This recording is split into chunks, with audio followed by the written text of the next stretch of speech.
Welcome back to another episode of Spiritual Teachers Podcast. With me today is my dear friend Amanda Turull.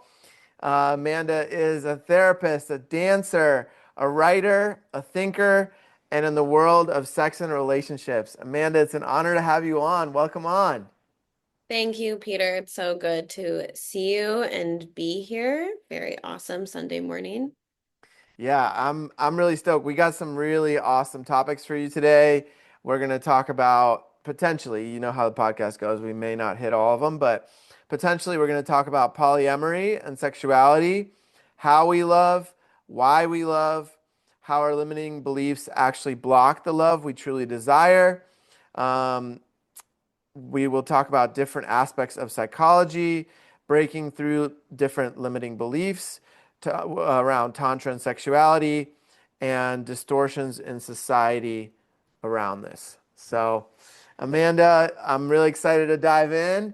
Um, would you be open to sharing kind of your story of how your awakening started, how everything started for you? Yeah.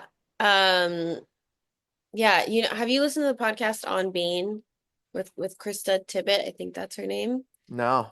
I think you would like it a lot. She always starts her podcast with like what what was like your spirituality like as a child or like Mm. your religious upbringing or spiritual upbringing. And I think it's very cool to start with this of like you know, what laid the foundations for your relationship with God, with world, which is our relationship with sexuality and each other, as we are going to find out and talk about today. Um, but yeah, I mean, so for me, I grew up in a conservative, politically socially conservative household in San Diego, which is a mostly conservative place. Um, but I went through an early awakening because my older sister died when I was 5, and this put me into the world of death and existentialism of the who am I? Why am I? Right? Why am I on this like line of life and my sister is on that one? It started a relationship with the mystery and the unknown, and I from that day forward still continue to do so, have conversations with her all the time, where I am really like I will talk to her but also sit and listen and she will talk with me. And this is how I first came to under understand that there's things that we don't need to understand or explain in this life, right? So so that was happening since I was a child. And it didn't really match the like Catholicism that I was surrounded by, the Judeo-Christianity I was surrounded by. So I was like actively rejecting a lot of ideas of God. Like I didn't even like the word God. The reality is I was in a relationship with God, but I was just like, I don't want to be um confined or restricted by these like tighter religions that just didn't match how I understood spirit, Mhm. human spirit, God spirit. And yeah, so I did the pendulum swing of the rebellion for a very long time, and this is part of how I developed the interest in sexuality. I think it was coming from a place ultimately of being very interested in the unknown, the great mystery, the divine, and absolutely seeking love, partnership, attachment, union, but also being like I am not going to do things the way other people do. And so I'm going to give myself a whole lot of permission to express what I want and explore what I want sexually. Um, and so I did that. And the last like 5 years or so, I have been finding the middle path between these things, which has been a relief, to finally like embrace concepts of God and spirituality in my life Hmm. and understand that it doesn't doesn't restrict me from all the sexual expression that I want to do and play with. Hmm. Um, and working through the like religious shame I grew up with around these things, queerness and polyamory, right, that I really have chosen to embrace, and how those things actually can fit into um, my spiritual life and my relationship with God. And so, like, the awakening is still happening, right? I'm still exploring. The most recent death in my life of my brother was a massive awakening into spirituality, which, like, that's a whole other topic that we don't have to dive into, but just to understand that, like, I'm in a place of talking to and with God more than ever before and seeing God in everything and absolutely experiencing God in my sex. Um, which is a very interesting process to work with clients in, because most sex therapists who are non-religious are not bringing God into the room. Hmm. And so I'm just actively in that question with my work of how to invite um, people into a spiritual sex life without it um, having any shame or shoulds to it. Hmm. Hmm. Yeah. That's beautiful. That's really, I think it's important because, you know, for most spiritual people that I know, they had to rebel against the system and kind of go the other direction and be like, you know what, that doesn't fit. I don't fit into that box. I want to break through. There is no box, right? Mhm. I'm just gonna explore and see what spirituality is for me. And I know that, sexuality and sex in general can be a very beautiful way to get into those deeper layers and levels with creator and just experience these divine, just like miraculous experiences that I haven't been able to access in other ways. Yes. Yes, absolutely. Yeah, I talk about pendulum swings all the time in my writing, in my work with clients, of like, and we see this in micro and macro societies and cultures, right? It's happening now if you didn't know, in the US, right? The pendulum is swinging really far one way.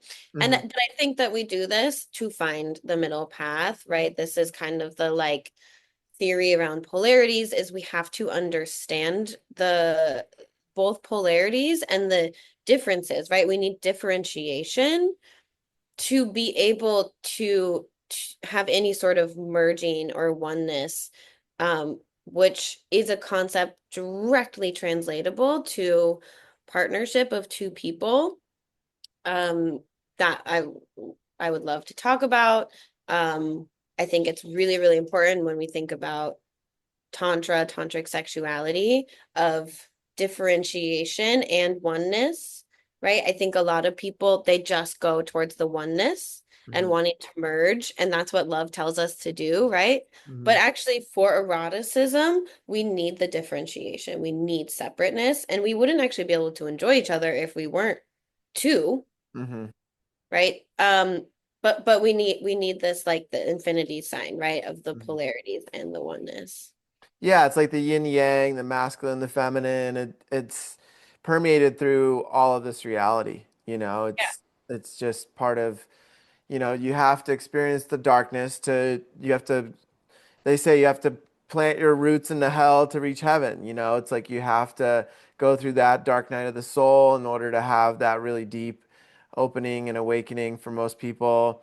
And, it's there's the most of the spiritual teachers like Buddha, for example, were tested by the demons and different dark powers, and he just sat and they went away, things like that. So it seems as though in this reality where we live right now on Earth, it's almost part of the part of the program or the equation for that to happen for people, you know. Yes. So I'd love to talk about like Tantra. What is it?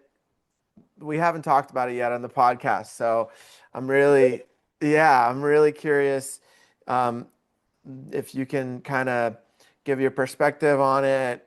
I've explored with it a little bit, but not to the extent that I know maybe you have.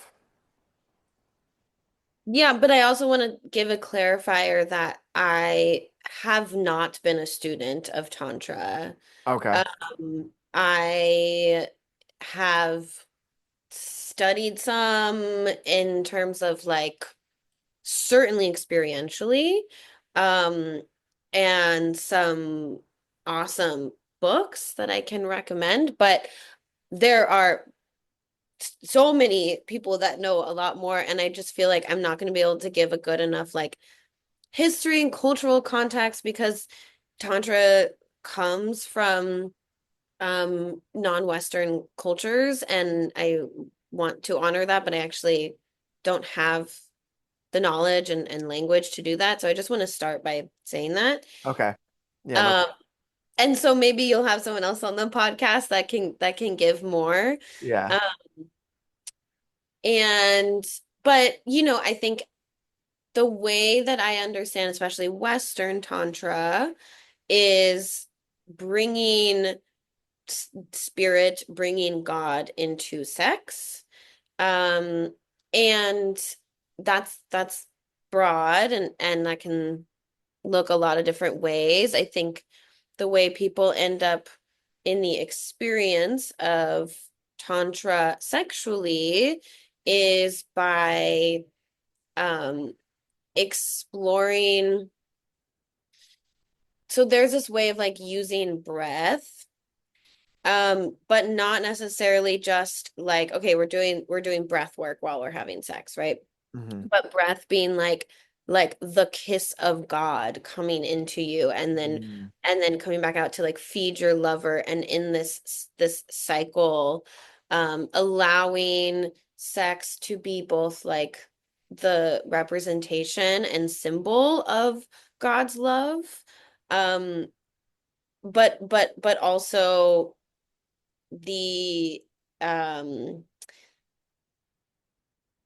yeah, also allowing it to be more in the like fusion, this like primal animalistic fusion of human love.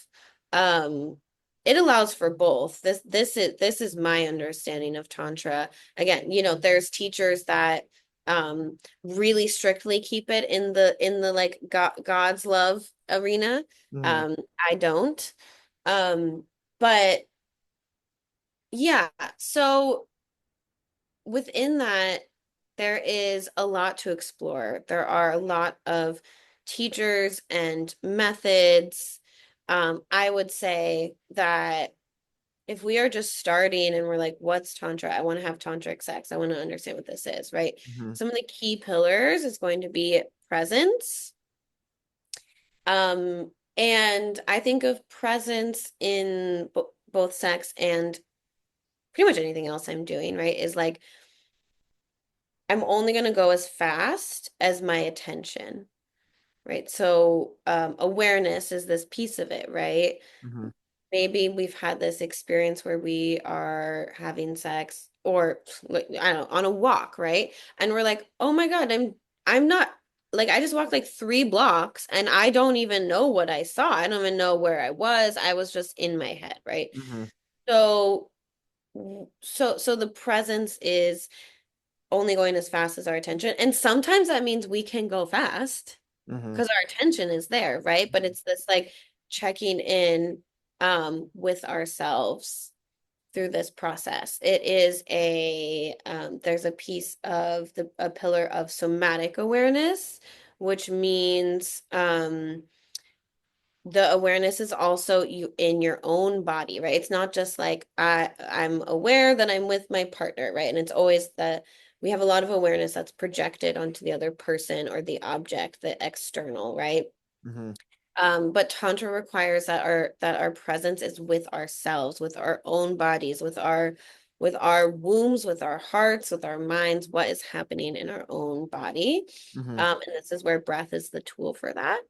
And then another pillar is attunement. And this is where we are listening to the our partner or partners, the humans we are engaging in physical intimate expression with. Um, and there is some kind of active listening where we're consciously attuning, right? But there's also practices we do so that our nervous system is doing that work without so much having to like consciously make ourselves attune, right? Hmm. Um, and yeah, and the attunement also to the presence of God and spirit. So that's like a rough go at Tantra, but Hmm. yeah, again, it's Just tip not of the exciting, iceberg, very especially introductory, right? yeah, Yeah. yes, Yeah, exactly. so that's beautiful. And you know, I've done very little. Like I've explored a little bit with it, and one technique that was really powerful for me was sitting with my partner, and a lot of times she would be. This was in the past, right? So there would be this envisioning Hmm. of the energy flowing through me into her, through her womb, back into me through my phallus, and back through to her. And just that envisioning what Hmm. was extremely powerful. It was way more powerful than I could have ever imagined. And when I shared it with one of my ex-partners, um, she would imagine the same thing. And there's this oval of energy, like a toroidal field that's happening. And then if there's interlocking of lips, then there's a full circle happening of energy through the chakras, through the energetic bodies, through the aura, and then back through the physical body. Yes. And just something so simple, that seemingly simple, right? Really shifted a lot. It really brought things to another level, for that whole experience. And it created a depth.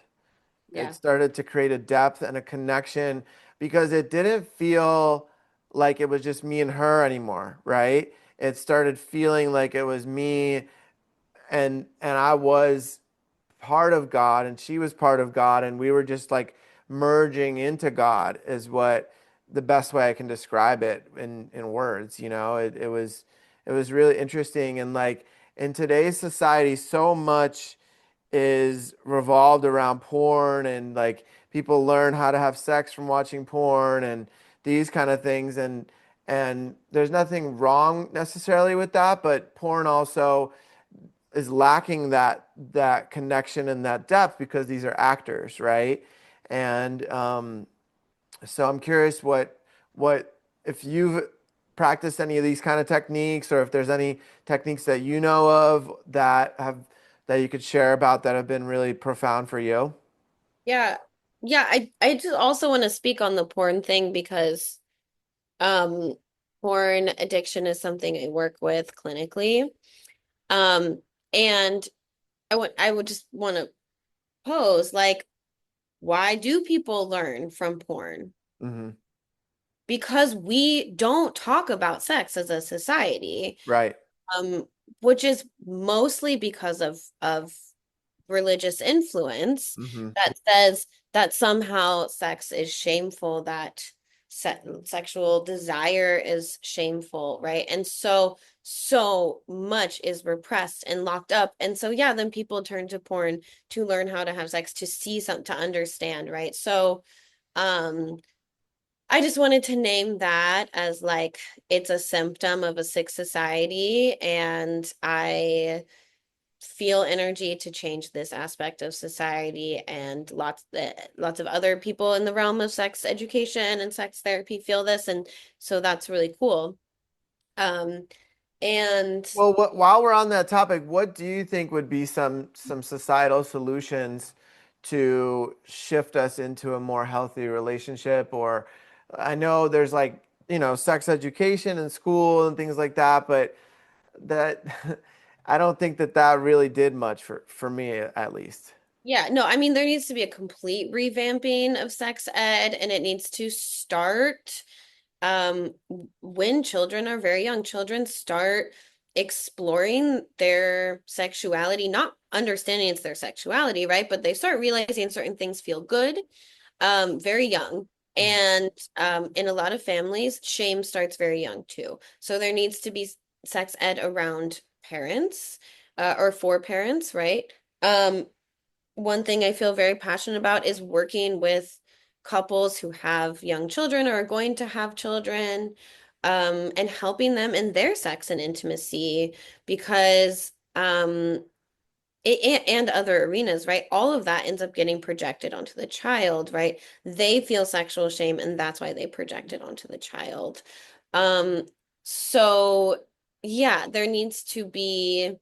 um there needs to be like public school resources for children and adolescents. And once children are, or once adolescents are in puberty, they are thinking about sex, they are starting to have sex, and we are not giving them education that is around Tantra, pleasure, BDSM, things that are available to adults who are seeking that out, right? Like, why is it that like teenagers that we know are having sex are only getting information around like how to not get pregnant and some basic stuff on consent, right? Mhm. We are not giving them the permission of like, hey, God has made you with desire. So, what are you going to do with that? How do you understand your relationship to your own pleasure? The reality is that sex is a gift, right? It's a necessary for us to keep going as a species, and it's a gift.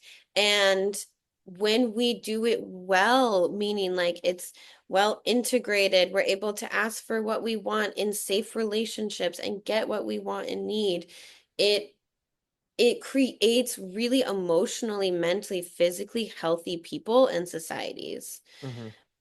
And so that just needs to start very young, and that's going to take like people fighting for it. And part of the shift is to for people to know that it's worth fighting for. You know, there's a lot of things that we need to change in the world, and there's a lot of things to fight for. And sex is a thing that gets just like thrown on the back burner. I see this in couples all the time I work with, right? They come in wanting to talk about all these other issues, and then once I start inquiring about their sex life, there is so much going on. Mhm. Um, there's so much in the psychological shadow going on. Big time. They're like, well, we can just go into couples therapy. We just don't need to talk about it. It's okay that we're not having sex. Mhm. But we have all these feelings about not having sex or not having the sex we want, or Um, so there needs to be some kind of shift in the cultural understanding that sex is an important thing to talk about, to educate children, adolescents, adults on, um, to like be really clear of what we desire and ask for it and know that that is not bad or shameful Mhm. Yeah. Yeah, I as a think start, you know? yeah, I think this is something that's so vast, and there would have to be some big shifts for people to not turn to porn and things like that for that Yeah. type of quote unquote education. Um, but yeah, so on the other part of the question, what has been your experience with those deeper levels of like feeling God? Was there any techniques that you would say were more impactful or led you into that space more more readily? Yeah. I mean, the biggest key for me is like safe, secure, um, yeah, emotionally intimate and um really strong mutual attraction in the relationship. This Like is really physical and energetic attraction. yes, yes, Hmm. where it's just like I want you so much so my body's going to fully open Hmm. to this. I did a lot of exploring sexual techniques and skills with people I was like not fully attracted to, but I didn't quite understand that until I did finally feel like full attraction. Hmm. So, I got some practice, but it's very different when it's like the body, the whole system on a level that I can't even put words to feels this attraction, right? There is like a full openness to allow in spirit, God, love, the other person's system into me, right? Hmm. Um, so that's baseline, and so this is where like Well, I have a question about that real quick. sure. So, you mentioned security, right? Feeling secure and safe, and that full attraction, right? So, I've been in situations in the past where my partner was unsure and had trauma from past relationships that didn't allow for that full opening, right? And that full attraction may have possibly been there if that deeper work had been done. Would you say that there's a correlation with that? I mean, trauma affects everything. Sexual trauma is a really, really awful, painful trauma. And yeah, and it takes time. I mean, all trauma of any kind affects our ability to be fully intimate, whether that's physically, emotionally, both. Because trauma essentially says it's not safe to be in connection with other humans. Right. Um, and so like the short answer is yes, right? But I'm a huge proponent of relational healing, especially for sexual relational trauma. It's like understanding that we don't actually break through the the trauma-based belief that it's not safe to be connected, it's not safe to open our hearts unless we do it while we're afraid of doing it, right? Like Hmm. I see this all the time with my clients. It's like, okay, well, I'm just going to work on my fear first here in therapy, and then I'll go do the thing that I'm afraid of, and I'll just be clear. I'll just go do it clear, right? And I tell them all the time, actually, the work is going to be you're going to do it while you still feel the fear, Right. and then you're going to it somatically, experientially learn that it's safe to do these things you're afraid of. And I only know this because this has been my own journey. I have intense childhood trauma, like really big attachment wounds. And vulnerability has been hard for me in my life. Hmm. I really swung towards like performative sexuality um and What perform what does that mean, performative sexuality? It's like I know what the my sexual partner or potential sexual partner wants. I can read them. I am a stereotypically attractive white female. I know how to like work what I got and give them what they really want and desire. And then get, my ego fed from that. Hmm. And I got like a false sense of security, right? Because I got a sense of security of like, okay, great, they want me, they're attached to me, I'm not alone, but I didn't get a sense of security that like who I authentically am is safe, right? It was, Internally, right? Like inside yeah, yourself, right? right, That's right, huge. I think that's super huge. I think for a lot of people in this world that's a major thing, that people don't feel safe inside themselves, right? And then that yeah, that gets projected into so many different aspects of their life, right? Like fear starts to run the show. Yeah. I mean, yes, fear run pretty much runs the show for most people. Yeah. The goal is not that we get rid of fear. It's not bad. It's doing its job. It wants to protect us, right? Hmm. Our responsibility is to understand our desires and values and choose those anyways, Hmm. even when we feel fear, right? And so this was my own journey of choosing emotional vulnerability, of choosing authenticity, of choosing to like when my partner calls me out to not just like run away or hurt them back, to choose to actually vocalize what I want sexually, or choose to pause because I realize I'm out of my body rather than keep performing, right? Right. In the beginning of this journey, it felt like I was gonna vomit every time I had to be that vulnerable. Like it was very, very challenging. Um, And it and probably would have been good if you vomited because that's like getting well, right? Like that's clearing yes, that but energy. I did vomit several times actually. With like when I really was breaking into the somatic sexuality, and was with a partner who could hold me in that. Hmm. I would cry and vomit, and yeah, so we have to move through these things and we have to choose anyways with fear. It doesn't have to be like in spite of fear, but just like we can hold our fear gently and compassionately, but not, yeah, have it like run the show, like you said. Hmm.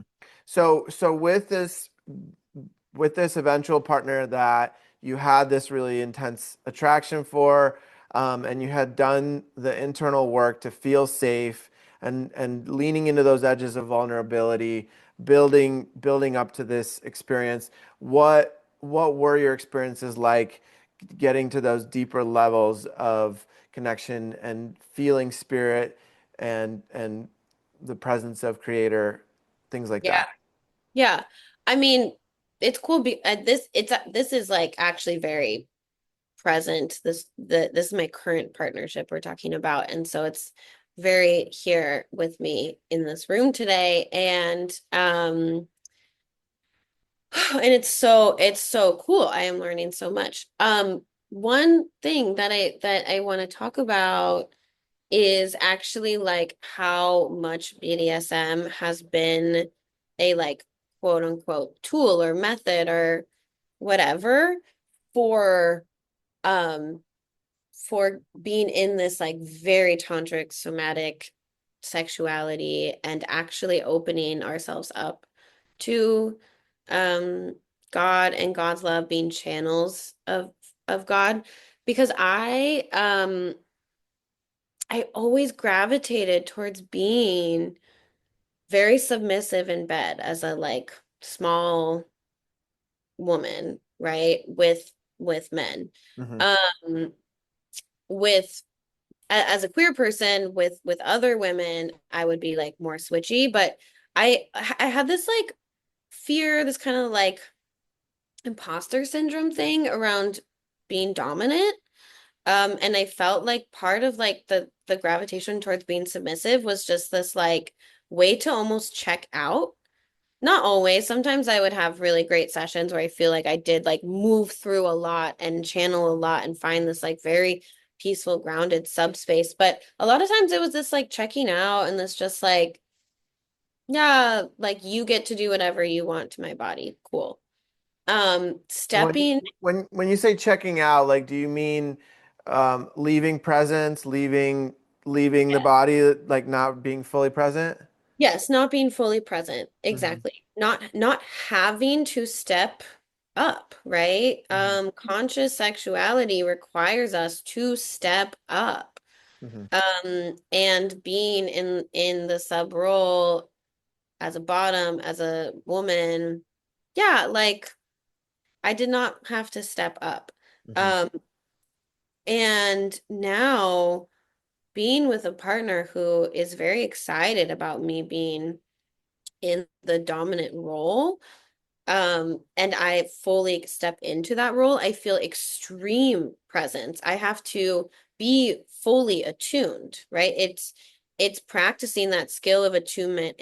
I'm holding space similar to how I hold space for clients, right? But there is a much different level of attunement because this is the person I'm having sex with all the time, right?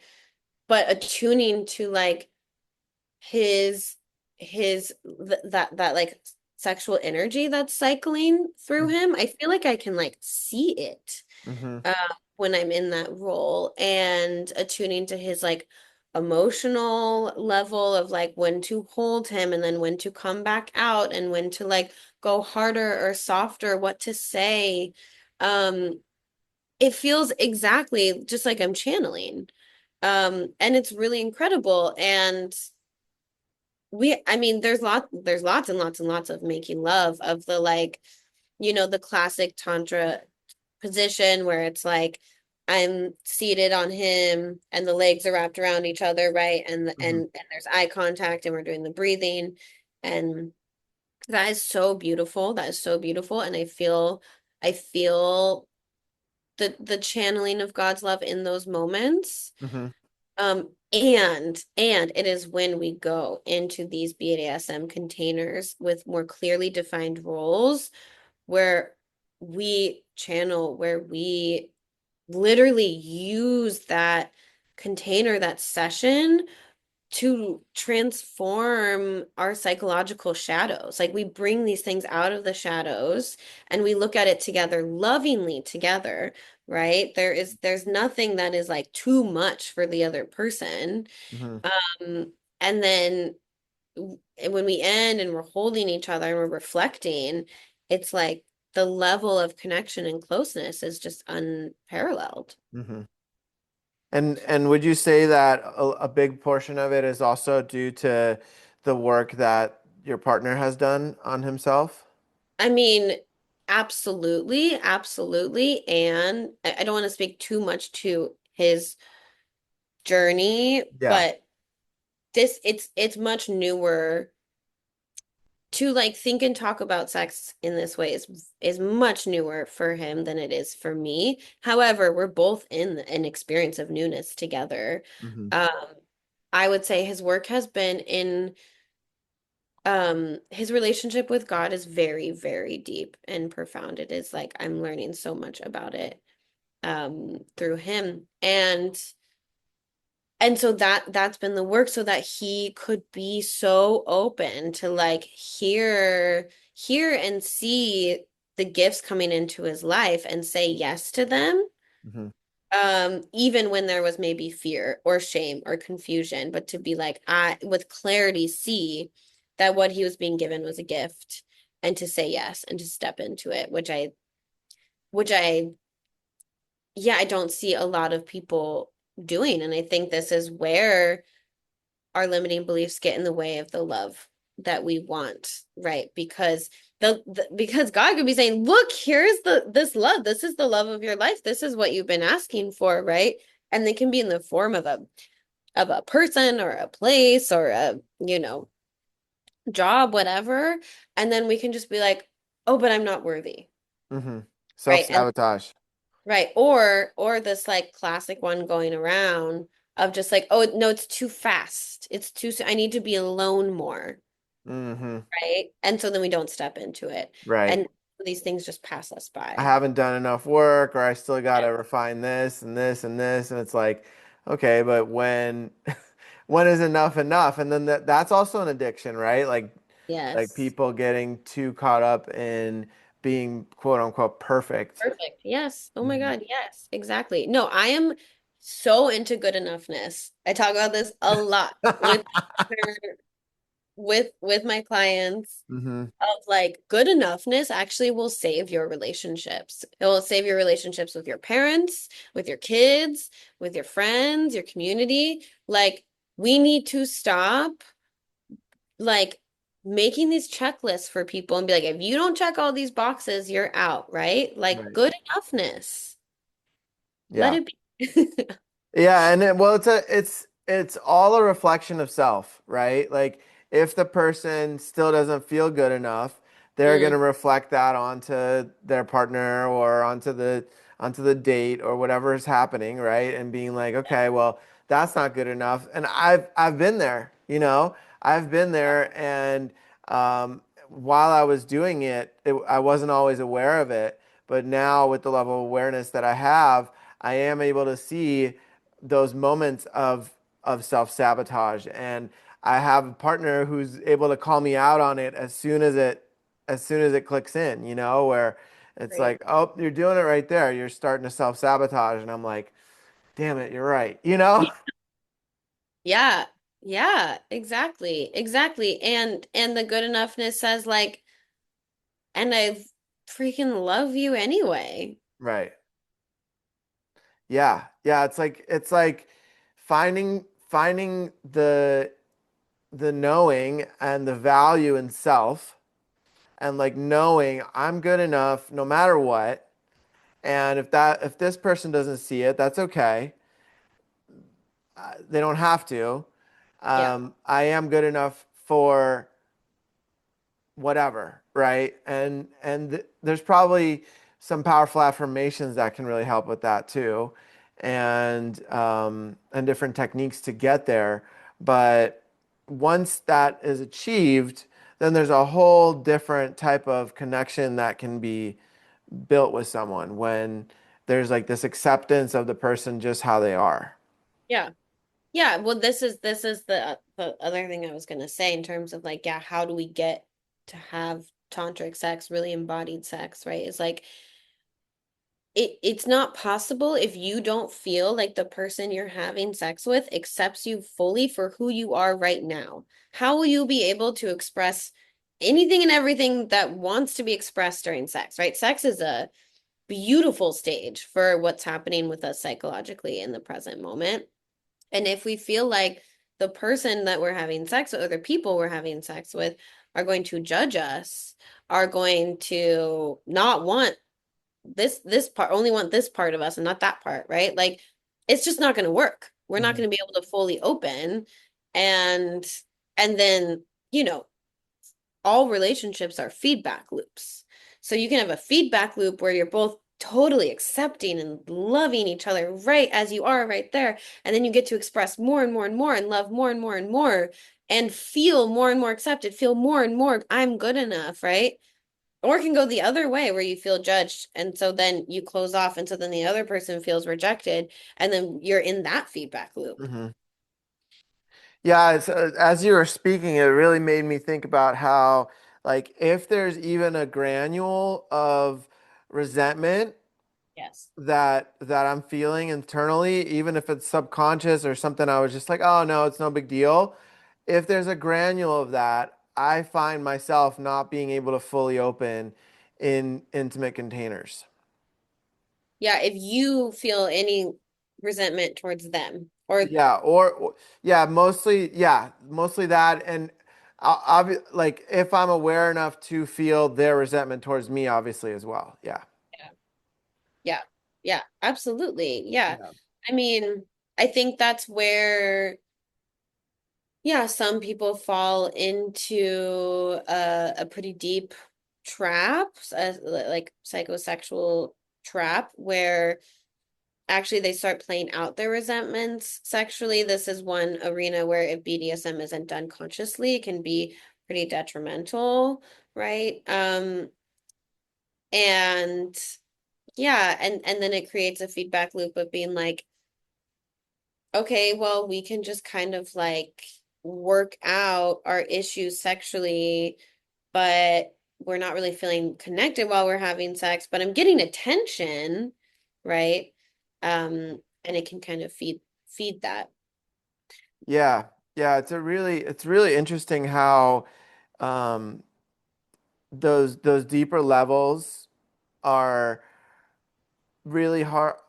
I would say very difficult for me to reach if there's any type of emotional charge or anything that I'm feeling with my partner, you know?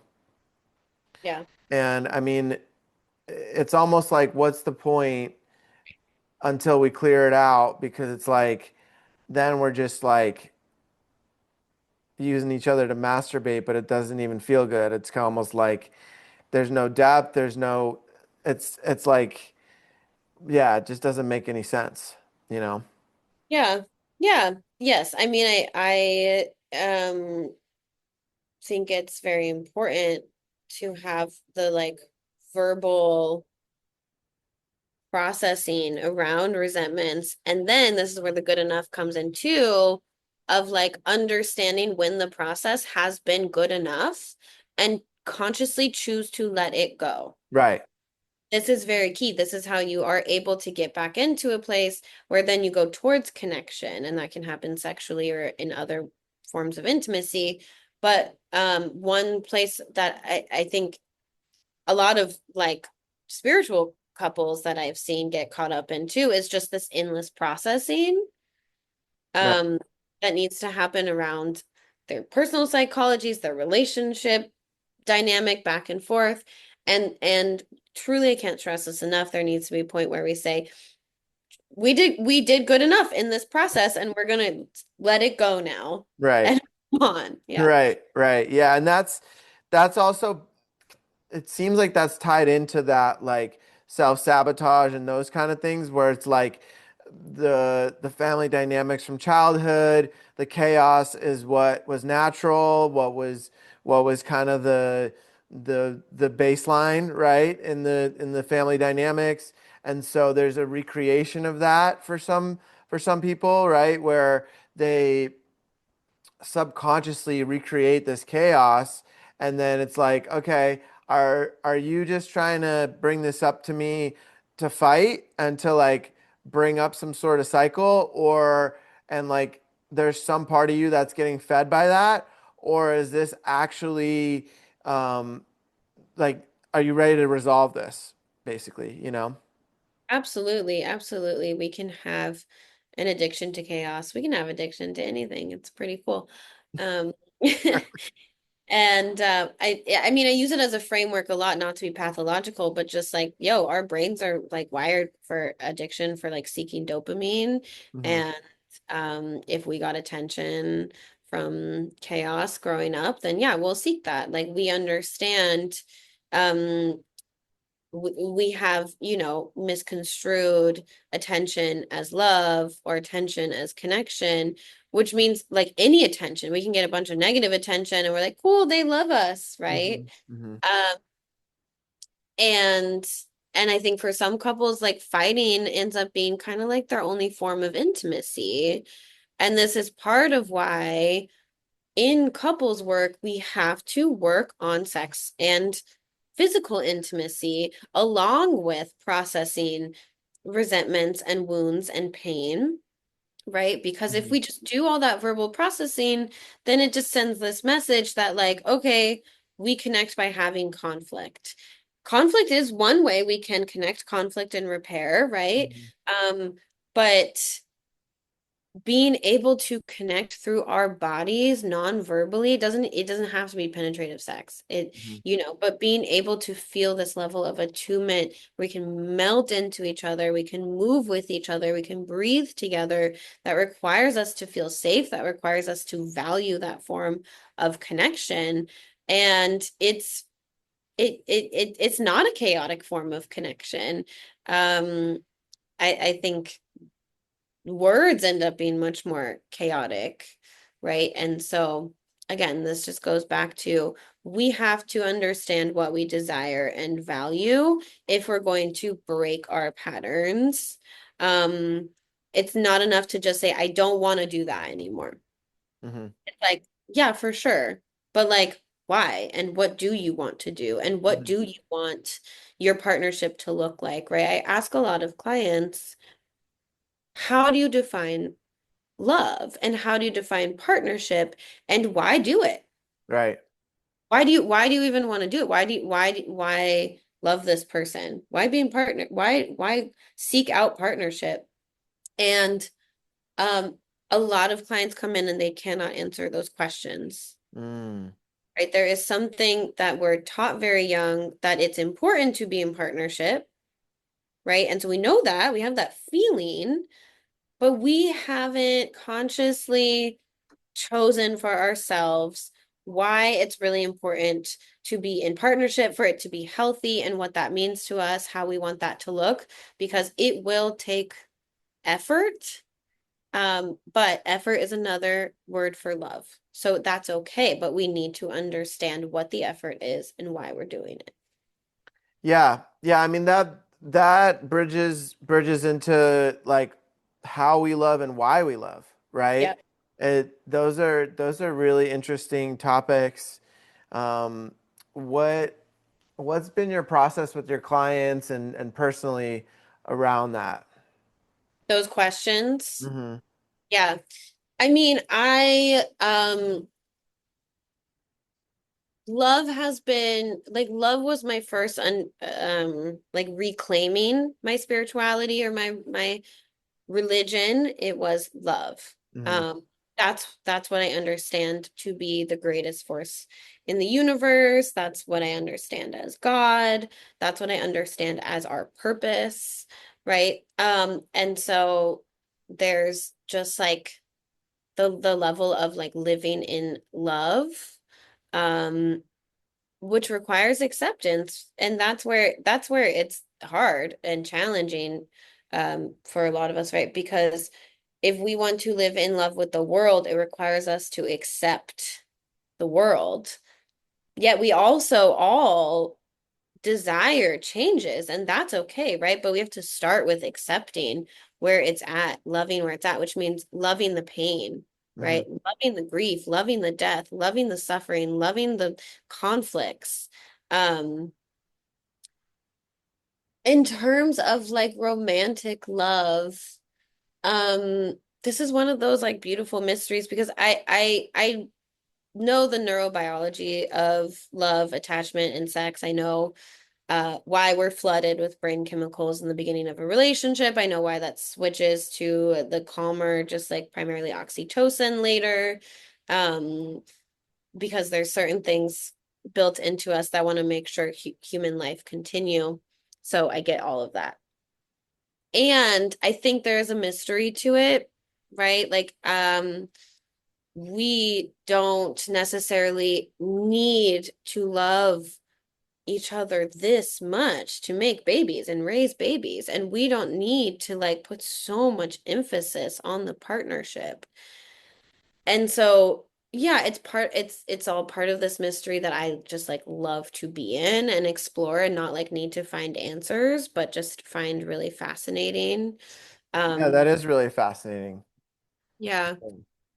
Yeah, I mean, it brings up the thought um and the concept of like that honeymoon period. You kind of mentioned the hormones around that, and the last couple of relationships I've been in, that hasn't really existed because there's been like maybe it's because it was a more conscious relationships. I've also explored with like being with partners in partnerships and not having sex, and like because of those kind of things, like I looked at it in a very explorative way of like, hey, what kind of depth can we reach without the physical intimacy? Like, where is the limit of how deep love can get without actually engaging in bodily fluid exchange, right? And those have been really interesting because I've been able to reach those really deep levels of love with people without any physical intimacy. And I've also um, had experiences where I would what you were mentioning, right? Like those chemicals where it's like when I would have intimacy with my partner, in the previous partners, then there would be like 2 or 3 days of like really deep connection, and then if we didn't engage in sexual intercourse in those 3 days, then there would be some sort of um, conflict. And then if there was more of those chemicals released, then it was like that conflict would either get pushed back or something like that. So I'm really curious about that. Yeah. I want to understand really quick your choice. to not have physical intimacy in the beginning of these relationships? This was like a conscious choice you made. Hmm. For how long? I mean, I had a few relationships like that. One was like 3 or 4 months where we it ended up just ending. Mm, But others were longer. It just depended. It was for me, it was a conscious choice because I was very aware of karma and of energetic exchange. And at that time, my beliefs were that if I were to engage in sexual intercourse with certain people, with certain past partners, then there would be this taking on of some of their mm, deeper wounds and things like that. And um, there, I didn't have. There was some pretty deep trauma for some of these people, and I was not looking to take that on. understood. Got it. Okay. And so then in this process, what did you learn? Well, that's a good question. I mean, with the one relationship, I learned that without physical intimacy, there's still this depth of love that can be fully uh, reached, and there's a really different level of connection, and it almost felt like those hormones and things that you were mentioning. Um, they were more stable. It felt like there wasn't this like little jolt and then this drop, like with the Mm, other relationship that I was mentioning, where it was like there would be sexual encounter, there would be 2 or 3 days of like real nice like cruising connection, and then there would be this drop if there wasn't intimacy. So yeah, those types of those experiences really taught me a lot. Yeah. So, yeah, I will say like I don't think it has to drop either. Hmm. Um, I did want to like normalize the just like neurobiology that happens. That's like we don't really get to control that because our reproductive systems are they're doing their thing, you know. Right. And they want to merge and they want to make babies and that's cool. That's great. Um this is true of queer people too, by the way. Hmm. Even if their like bodies aren't going to reproduce from sexual intercourse, they still are feeling uh neurobiological upswing. So there, okay, so part of what we can get caught in is the like attachment to this early stage, right? We know that being flooded with these brain chemicals, falling in love is like being high on drugs. Um, and yeah, it's a drug, and it's with addiction again, right? Attachment. We can be like, I just want to be in this stage forever. And so then when your brain chemistry naturally starts to shift, it drops if we're like, oh no, oh, I don't want that, right? Like the resistance. We don't want the relationship to change. Hmm.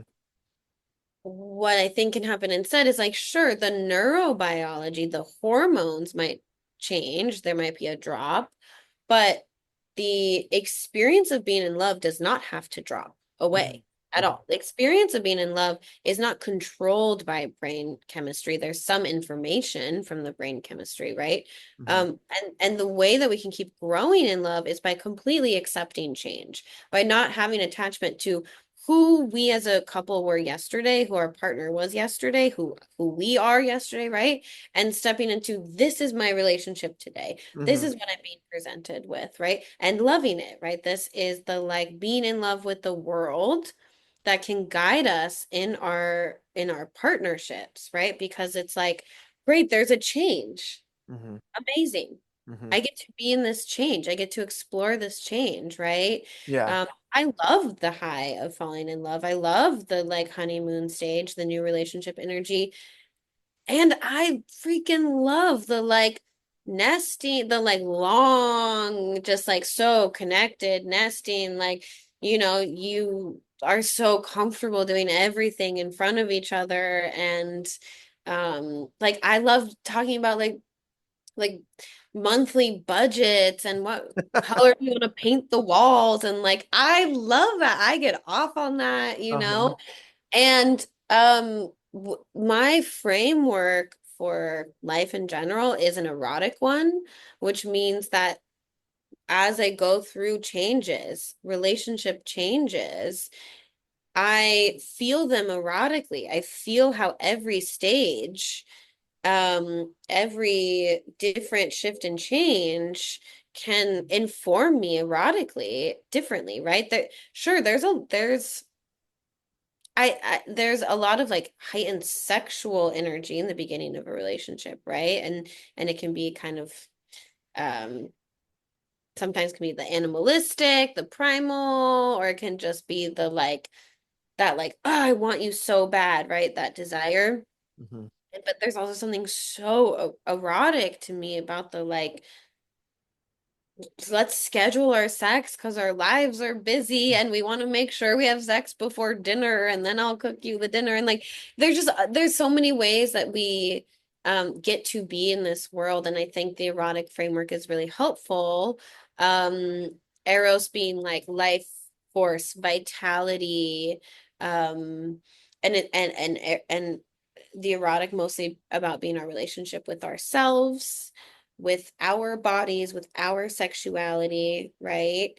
Um, so that we get to be like, ooh, now we're in this stage, like Hmm. juicy, exciting, Right, right. Yeah, I really like that framework where it's like let's check in and see where we're at today. We're Yeah. different people. We've worked through certain things through, the last couple months or days or even minutes or hours, right? And let's check in and see where we're at and move from that space that, that and not that's that piece, right? Like comparing. The comparison is the thief of joy. So if we compare to how it was when we first met, we're not those same people anymore. So there's no point in looking back at that. And the hormones are going to do what they're going to do, like you said, and our bodies are going to react how they react. So it's really good to find that excitement in whatever stage of the relationship you're in, and it can be really beautiful no matter where you're at. So I really like that. And what as you were talking, I think it would be really um, impactful for people to hear about the four different attachment styles: anxious, avoidant, safe, and then the mixed, right? Can you talk a Yeah. little bit about that? Yeah. The yeah, there's anxious, avoidant, disorganized is usually how they call it when it's, you kind of swing back and forth between anxious and avoidant. That's the one that I have grown from. So Mm, that's fun. And then the fourth one is secure, secure. Hmm. which is a little different than safe because it's like this strong base so that you can actually do things that are unsafe, right? The other three attachment styles are actually overly concerned with needing to stay safe all the time, right? Hmm. Securely attached folks, individuals and partnerships, couples, um, are able to like go out into things that are less safe and new and maybe uncomfortable, and then they know they can come back and they have their like secure base, right? Hmm. Um, they can do more experimentation. They, yeah, it like when my partner left this morning, I'm gonna see him later today, but I was like, wow, the whole day without you, right? And I felt my attachment, and that doesn't mean I'm like insecurely attached, right? Like part of secure attachment is that you feel um the poles of your attachment system that are like, oh, but I feel so good when I'm with you, right? Right. Um, but just understanding, okay, I might be like uncomfortable for a few minutes when he's gone because I'm like, whoa, what do I do now? We just spent the last like 36 hours together. Okay, how do I orient? But understanding like I will be fine because I also trust myself and I trust my autonomy and I trust our relationship is going to come back together at the time that he says he will come back, right? Like there it's about that trust. So, in terms of working with attachment styles, I think this is like a a big like pop psychology moment for attachment.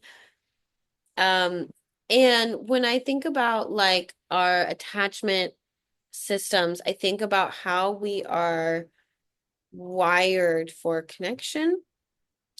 Um, I think about also this idea we're talking about way earlier. I don't even know if this is while we were being recorded. Maybe it was, but the differentiation, right, and the togetherness, and how we need both, right? Secure attachment says, I am um I trust myself to be alone.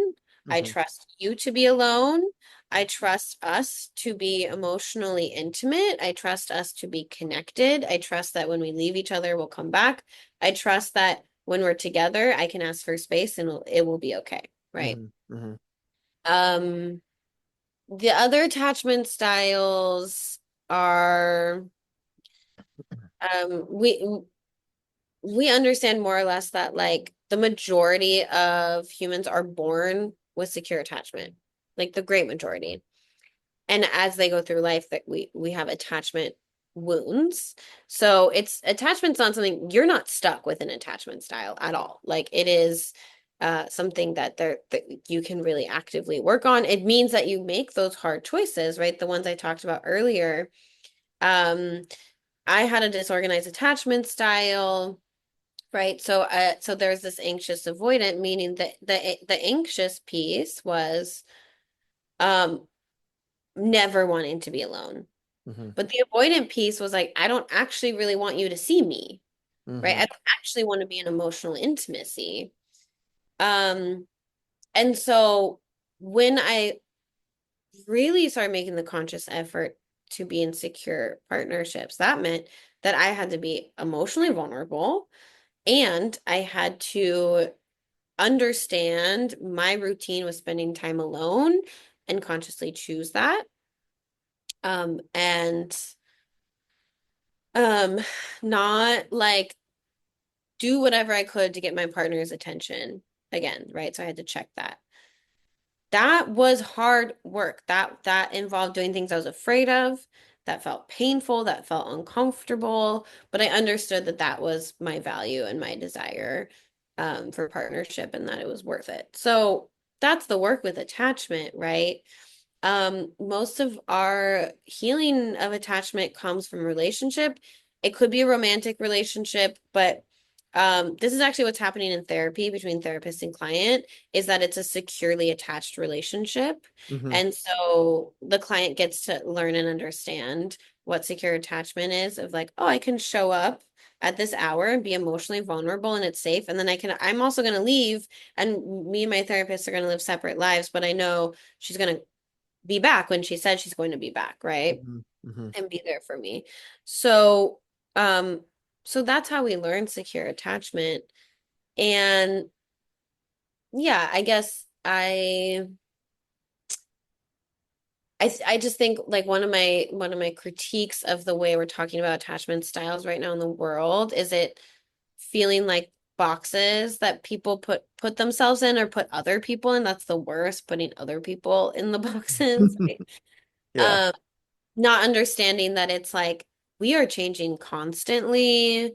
We might have one way of our like our attachment system showing up in a relationship and then a different relationship it shows up a different way, right? And so it's seen it more as just like like the way we see our nervous system where there's response to stimuli which can change if we have trauma or, capital T or little t trauma, which can change if we're in a city or the forest or, so our attachment system is very similar, in that it's doing its work to try to protect us Hmm. being hurt, and it can change according to different stimuli, and we can make conscious effort to work on it through um, therapy, somatic work, and conscious relational work.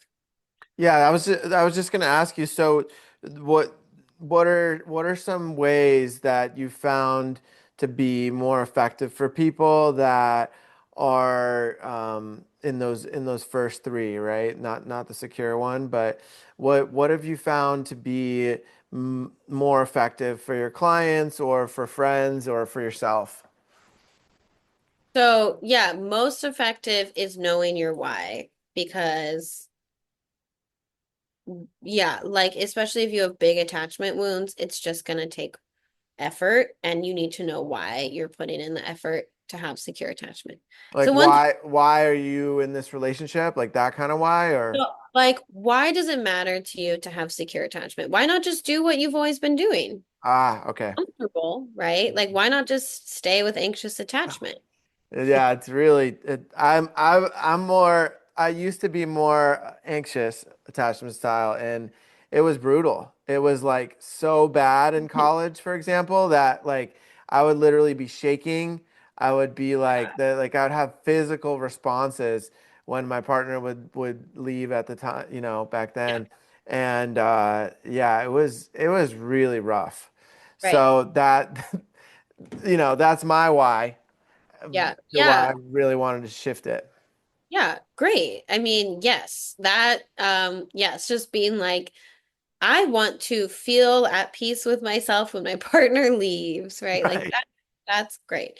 Um so yeah, everyone's why can be different, but we have to start with that, with understanding our why for doing this kind of work.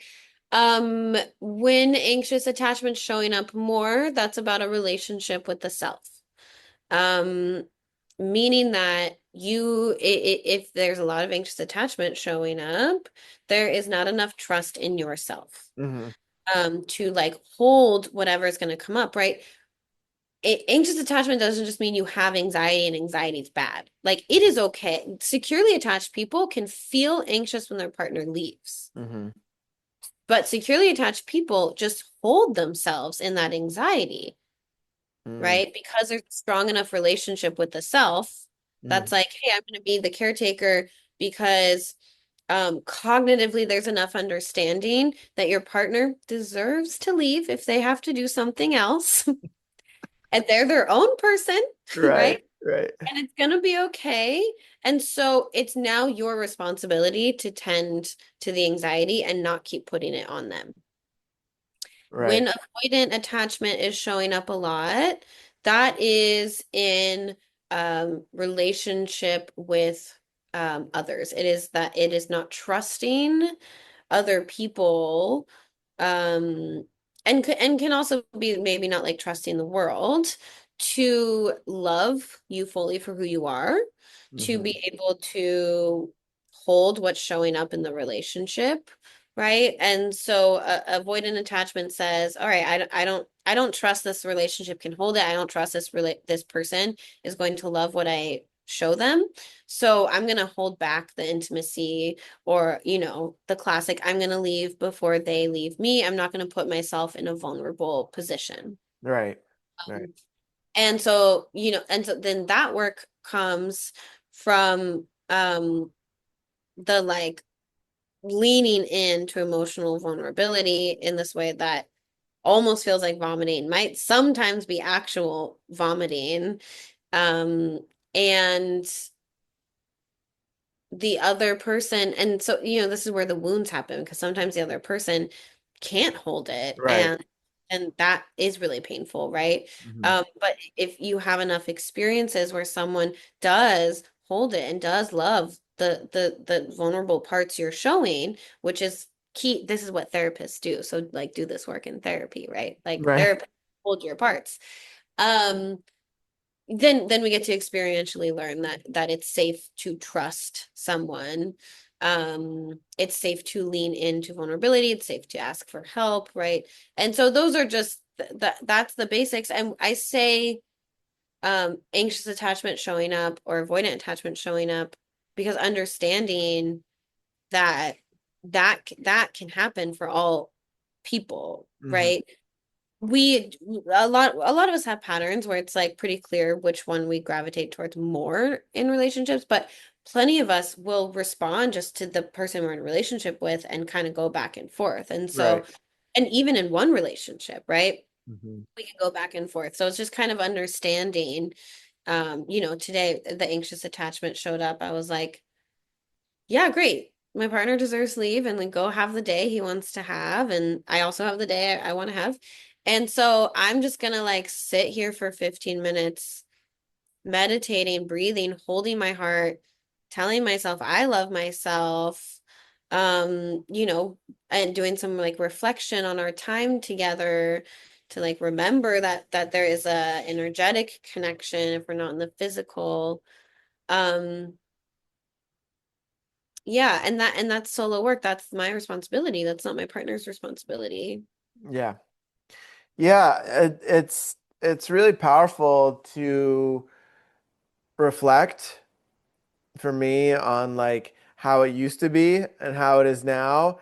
And it's like it's so much more easeful for my nervous system and for me to just, like in the past, if one of my partners was to go on a trip, like it would be really difficult for me, regardless of with who or when or how, you know, uh, it would really take a hit on my nervous system. And right now my partner went for a week on a trip with her grandson and his mom and a friend. And so it's just so interesting to reflect back and be like, okay, like I actually trust her so much that I am totally cool with it. Mhm. And there's that safety of like knowing she's gonna call me in the morning, and I get to look Yeah, forward to that. And then yeah, we can share our experience of the previous day together, and yes. there's just like this deeper, and I'm seeing 333 on my clock over here as I'm talking, but there's this deeper, just like a really deep trust and knowing that this person isn't just going to leave or isn't going to try to talk to other men, like in a romantic way. So it's it's there's a the more work that I did on myself, the more I attracted people that did more work on themselves and allowed for that deeper level of connection. Yeah. Yeah. I mean, this is the concept of commitment, which I talk about regardless of relationship structure, monogamy to polyamory, we have to commit to something, like avoidance of commitment is very limiting. Hmm. And so I find it very important to commit to like this is the time we will meet, this is the time we'll call, this is how we're going to show up in the distance in us living our separate lives and then follow through. This is very, very key for our attachment systems, right? Hmm. Um, but I want to speak to this like clearly you do trust your partner, which is like very beautiful and we want to have that, right?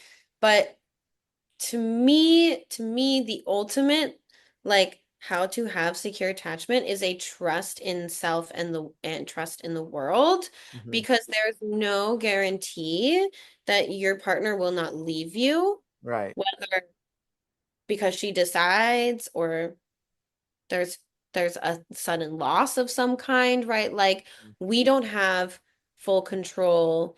And so I like to help people not slip into like, okay, well, I know it's going to be okay because she'll always love me. Hmm.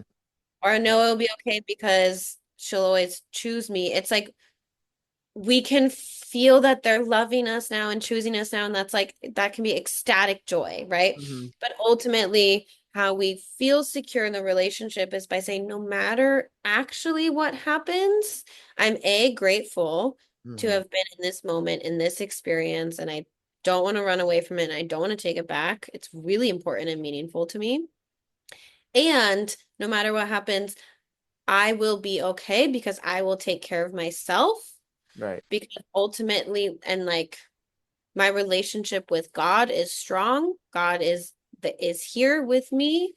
Um, and I trust the world. I trust like the mystery that is unfolding, and I don't need to know what's going to happen, and I don't need to have control Hmm. to lean into this relationship.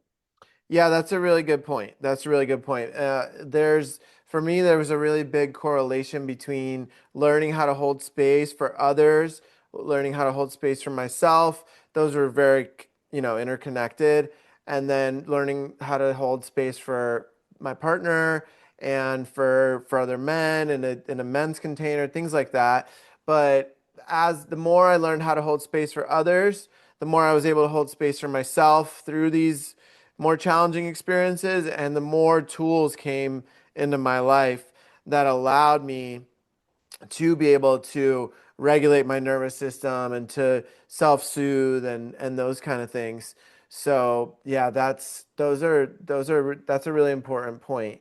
And that's also very present for me. And a big part of it is like I'm able to hold myself through whatever is happening through Yes.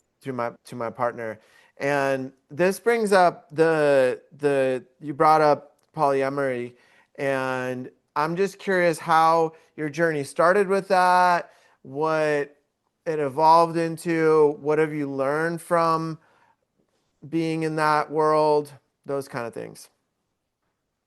Okay, that's a really broad question. I could talk about it for a long time. So I'm Okay, so I'm really curious how you got into the polyamorous world and what were some of the major lessons that you've learned through that. Yeah, well, I mean, stumbled upon it as many people do, that like I was cheating in my monogamous relationships, and that felt pretty awful. Um, I mean, like as a teenager, right? I did my undergrad at Berkeley, which is one of the most progressive places in the world, and so I learned the concept of polyamory, luckily very young, I was like 18. And I was like, oh, that's it. That's the one, right? Like, great. I don't have to cheat anymore. This is awesome. And essentially, yeah, when I was 19, committed myself to not being monogamous ever again. I just didn't it doesn't mean that I'm always sleeping or dating multiple people, but that like the philosophies of at least how monogamy shows up culturally, socially in our world does not align with my philosophies on love. Essentially, I believe that the way to love people is by supporting their highest freedom. Um, which means I don't have any interest in controlling my partners. Um, I want to trust my partners and trust their decisions. And yeah, that being said, most of my relationships, because I also gravitate towards like deep love and connection and commitment, have looked in the realm of hierarchical polyamory, or non-monogamy. What's Um, hierarchical polyamory? it means that I have a primary partner, which they're at the top of the hierarchy of Ah, my I see. Okay. partners, right? Like they get like priority. That's who I'd be like fluid bonded with, for example, right? And then there's secondary partners. There's lots of criticism around this model of polyamory, and I understand why. Yes, I think it's part of the like rebellion against um the society that has created toxic monogamy, right, is like, okay, we don't need to put people in hierarchies. But that is just like how it's occurred to me. I've just like I've always loved duets. My study as a dancer has always been in duets, so I just think I'm kind of wired for duets. Um, What do you mean by what's a duet? like two people, one on one. Oh, okay. Meaning like I don't have a lot of interest in like a throuple Hmm. situation, or polycule, or like the just like poly. Do you know what a polycule is? No. Polycule, because it's a loud track. Polycule is when it's like four or more humans that are all dating each other. Um there's not like clear, obvious couples, and then they like sometimes have orgies. It's like we are all living together, sometimes raising children together. It's like a family, but everyone's romantically, sexually involved. And a polycule can be two men, three men, one woman, three women, one man, doesn't matter. It can be any and all Oh, gender. okay. Yeah. Um, yeah. And so yeah, so that doesn't interest me as much. Hmm. So in being into the duets, like I tend to have one-on-one relationships, which means also secondary partners are usually one-on-one. I have tried several times like dating someone with my partner, and it's like sexy but never turns out to be extremely fulfilling. Hmm. Um so yeah, I guess like the some of the lessons I've learned are about just like yeah, what I really want. And the understanding that what I want is going to change a lot, and to not be attached to like, well, I wanted it like this in my last relationship. Um, so that must mean I do it in the next relationship, of just like my idea of non-monogamy is just like a queering of relationships, right? When we queer something, it means we like take the like way it's supposed to be according to society. We take the boxes, the categories, and we just put it off the table, and we say, what do we each really want, right? So I love to start relationships with each person coming in and saying, what do we really desire, right? Hmm. Like, what do we want the relationship between us to look like and feel like? What are some things that as individuals we really want to accomplish in our lives, achieve? What are our goals? What are our personal goals, our career goals, our sexual goals, right? Um, Non-monogamy can be very helpful if two people are like deeply in love but have different sexual goals or interests, right? So if we are allowing each other's freedom, there's a high level of trust. It can be like, okay, well, I want to support you exploring what you want to sexually. I don't want to do that. Great. We have these like solutions for it, right? So I just kind of, rather than starting with like every relationship is going to look this way polyamorously, it's like every relationship I'm going to meet a new person, and we are going to work out together like what's really true and authentic for both of us. And again, this is something that changes over time. The relationships that I admire the most have often gone through changes and periods of being fully polyamorous to monogamous to monogamish to like casually dating other people. Like they have allowed their relationship to shift and change based off of what each person wants, what the relationship is calling for. A lot of polyamorous couples close up when they are in the like birthing and having young children portal. Some of them don't. Some of them like that's an exciting time to have other sexual partners. So yeah, I just think yeah, essentially that's what I want to say. It's less about these like words and concepts and trying to fall into the right category, but more like not getting stuck in any one way it's supposed to be or look like. Like a partnership is the like to in my opinion, The Hmm. most amazing gift that we get from God, Hmm. right? Closest second is like all of nature, right? Which is really incredible. Yeah. I'm sure that's the first for some people, but for me, partnership is the greatest gift. It's just amazing, right? It's just amazing. And this person I'm in love with, these people that I've been in love with, right? Like the way that I love them, the way that I'm in love with them is exactly as they are right now. I don't want anything to change, and I want them to keep feeling that way and keep expressing themselves exactly as they are right now in each moment, Hmm. and to belong to the world, right? While also like I totally play with possessive kink and belonging to each other, and I love that. Hmm. But ultimately at the core belong to the world. And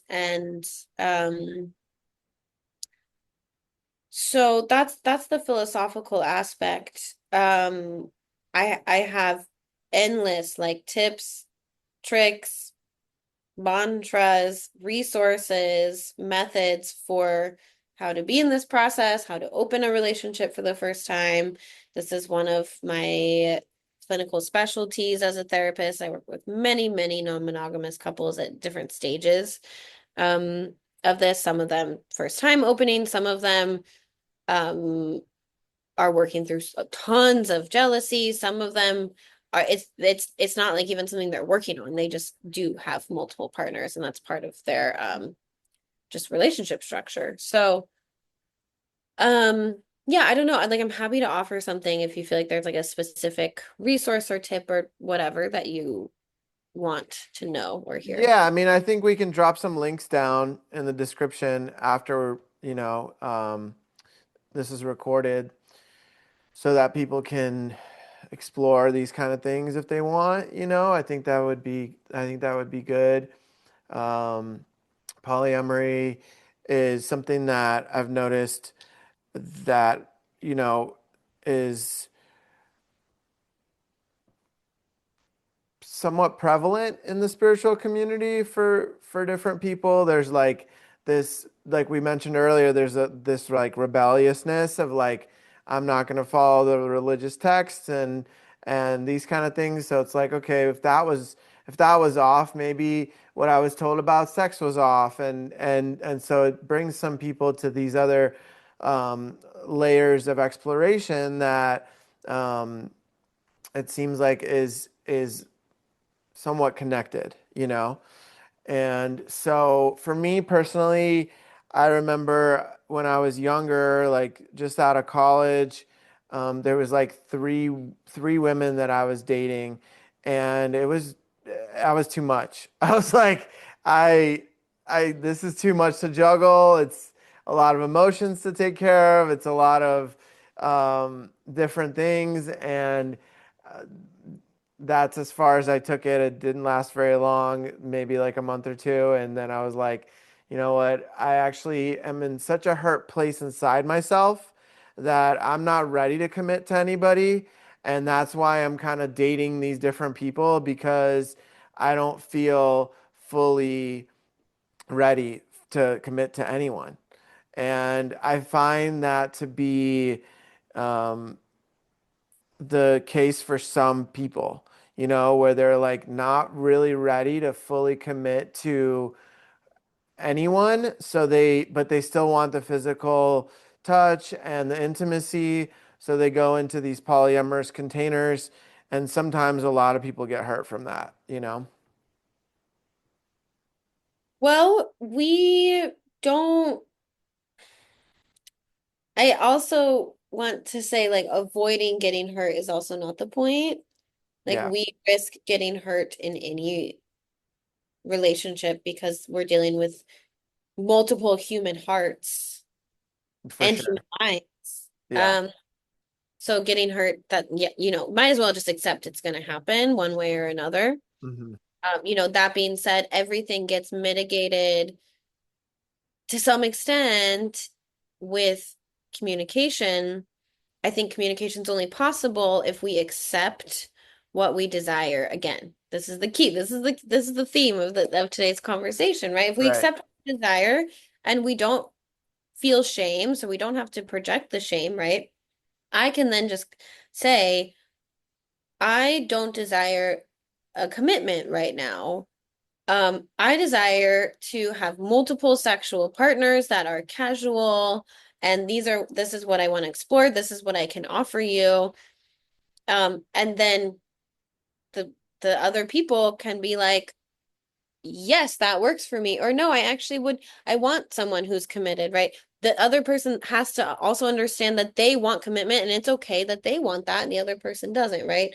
Right. So this is the like individual responsibility to do our inner work, to know what we're desiring, to ask for what we want, to not take it personally when someone else doesn't want the same thing, Hmm. right? Yeah, I'm sure polyamory can be an avoidance of commitment. I think monogamy can be an avoidance of many difficult experiences too. Yeah, Uh, can do so many things to avoid what we don't want to feel. all the time. Yeah. Yeah, and I think, I mean, I just like as a general statement, do think like our generation of millennials is too individualistic, and I think part of that does show up as avoiding commitment. Right. I think there are some issues with that, right? And if someone is yeah, like I also want to trust if someone's just like, I'm not ready to be in a committed partnership. Um like, okay. And we do know that all humans need some level of touch pretty consistently Hmm. for health, for physical health, for emotional health, for mental health. So if you can get that in healthy ways, healthy consensual ways without commitment, like, you know, great. I think that that's great. Um, and I think, avoidance of anything is something that is worth looking at. Yeah. Yeah. I think that that's a good point. I think that it's really important to look at those deeper layers. And regardless of whether it's polyamorous, monogamous, I think that relationship is the highest form of yoga. It's the highest form of like really getting a true mirror reflected back to you. And it's happening all the time. No matter where we go, no matter who we interact with, everyone's a mirror, right? That's what I believe. But like in a relationship, that mirror just kind of all the fog gets cleared off and you just see the individual is able to see themselves and all their stuff Yeah. way more clearly because this person, especially if both people are really authentic and not not afraid to speak their mind, like and in a loving way, right? Like they can really highlight the other person's blind spots on where they need to do some more deeper work on themselves. Yes. Yes. Yes. Absolutely. Absolutely. Um, well, I'm not going to remember like the name of the book or the person. I'm going to tell you after and we can link it, but there is a cool book and teacher of Tantra who talks about exactly in that framework of like the yoga of relationships and also like the yoga of like spiritual conscious sex. Um, and so yeah, I like that concept as well. Amazing. Well, Amanda, it's been such an honor to have you on today. Thank you so much for sharing your stories, your authenticity, and your teachings with us today. You're always welcome to come back on anytime, and it was really fun doing this with you today. Yeah, thank you so much, Peter. Thank you for asking me questions about my favorite subject. I love talking about it all the time. Well, this was awesome, Amanda. Until next time, thank you again. Take Okay, care. ciao.